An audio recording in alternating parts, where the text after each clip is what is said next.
आज हम लोग सीखने जा रहे हैं ट्रांसलेशन। स्टूडेंट्स की रिक्वायरमेंट थी कि सर थोड़ा इजी वे में बेसिक से लेके चलिए। तो ट्रांसलेशन सीखना, इंग्लिश बोलना बिल्कुल भी हार्ड नहीं है।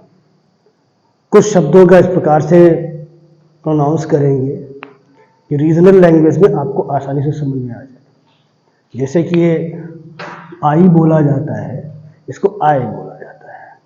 तो अभी नॉर्मली मैं इसे आई ही बोलूँगा ताकि आपको समझ में आ जाए। किसी भी प्रकार के ट्रांसलेशन को बनाने के लिए हमेशा 4 चीज़ों की आवश्यकता होती है। सबसे पहले सब्जेक्ट, फिर हेल्पिंग वर्ब, फिर मेन वर्ब, फिर ऑब्जेक्ट। दुनिया का कोई भी ट्रांसलेशन बनाना हो, आपको सबसे पहले इन सब चीज़ों के बारे में जानना जरूरी है। स्टेप बाय स्टेप चलेंगे। सबसे पहले हम ये जानेंगे कि सब्जेक्ट क्या होता है। वैसे तो सब्जेक्ट का मतलब सबको पता है, विषय है। लेकिन जब हम इंग्लिश ट्रांसलेशन पढ़ रहे होंगे तो सब्जेक्ट का मतलब होगा कर्ता, यानी कि उस टेंस में जो कोई भी व्यक्ति काम कर रहा होगा वो होगा कर्ता। जैसे कि शेर दहाड़ता है, तो सिंपल सी बात होगी, दहाड़ कौन रहा है? शेर। तो ये हो गया सब्जेक्ट। मोहन खाना खाता है, तो सब्जेक्ट क्या हो गया? मोहन। अध्यापक कक्षा में पढ़ाते हैं, तो पढ़ाने का काम कौन कर रहा है? अध्यापक। हमें ज्यादातर क्या होता है कि सब्जेक्ट जब हिंदी का सेंटेंस लिखा होता है तो शुरुआत में ही होता है। लेकिन जरूरी नहीं कि हर बार आपको शुरुआत में ही सब्जेक्ट देखने को मिले। आप सबसे पहले ये ढूंढेंगे कि उसमें वो कौन सी क्रिया यानी कौन सा काम हो रहा है। अब जरूरी नहीं कि शुरुआत में ही सब्जेक्ट दिया। जैसे यहाँ पे लिखा शेर दहाड़ता है, तो शेर हो गया सब्जेक्ट। चीता दौड़ता है, चीता हो गया सब्जेक्ट। अध्यापक पढ़ाते हैं, अध्यापक हो गया सब्जेक्ट। लेकिन कभी कभी क्या होगा, इस प्रकार से लिखा हो सकता है कि सोने के बाद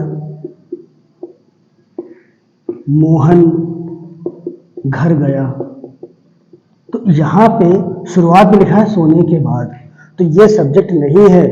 घर कौन गया? मोहन। तो मोहन है सब्जेक्ट। और आपको इंग्लिश में ट्रांसलेशन करने के लिए सबसे पहले किसकी जरूरत पड़ेगी? सबसे पहले सब्जेक्ट लिखने की आवश्यकता पड़ेगी। तो जरूरी है कि सबसे पहले हम ये समझें कि सब्जेक्ट क्या होता है। इतनी बात में समझ में आ जाने के बाद में एक नॉर्मल सी चीज होती है कि सब्जेक्ट जो होते हैं वो 2 प्रकार के। सब्जेक्ट का मतलब कर्ता, यानी कि उस सेंटेंस में काम कौन कर रहा है। सब्जेक्ट हो गया कर्ता। सब्जेक्ट 2 प्रकार के होते हैं, एक वचन और बहुवचन। इंग्लिश में इसे बोलते हैं सिंगुलर और इसे बोलते हैं प्लूरल। आप चाहे जिसमें समझिए, चाहे इंग्लिश में समझिए, चाहे हिंदी में समझिए, कोई प्रॉब्लम नहीं है। बस इतना सा ख्याल रखना है कि हर चीज को समझते ही चलना है। एक वचन का मतलब ये हो गया, जैसे कि वह पढ़ता है, अगर लड़का है तो उसकी इंग्लिश लिखेंगे ही। वह पढ़ती है, अगर लड़की है तो लिखेंगे शी। इट मीन्स यह होता है। और किसी का नेम आ जाए, अकेला नेम, तो वो भी सिंगुलर ही होगा, एक वचन ही होगा। जैसे राम बाजार जाता है, तो राम सिंगुलर हो गया, नाम आ गया। लेकिन राम और श्याम 2 लोग बाजार जाते हैं, तो उस समय वो सिंगुलर ना होकर के, यानी एक वचन ना होकर के बहुवचन हो जाएगा। प्लूरल में कौन सा आता है? देखने से तो लगता है कि आई मीन्स मैं होता है और वो सिंगुलर है, लेकिन रखा गया है प्लूरल में। इसके पीछे की क्या मंशा है, अभी आप इसको समझने की आवश्यकता आपको नहीं है। अभी आपको क्या है, अभी आपको ये समझना है कि प्लूरल में कौन कौन से रखे होते हैं।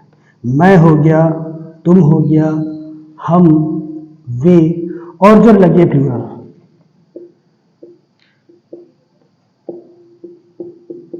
जो प्लूरल लगे, जैसे आ जाए कि बच्चा खेलता है, तो बच्चा सिंगुलर हो गया।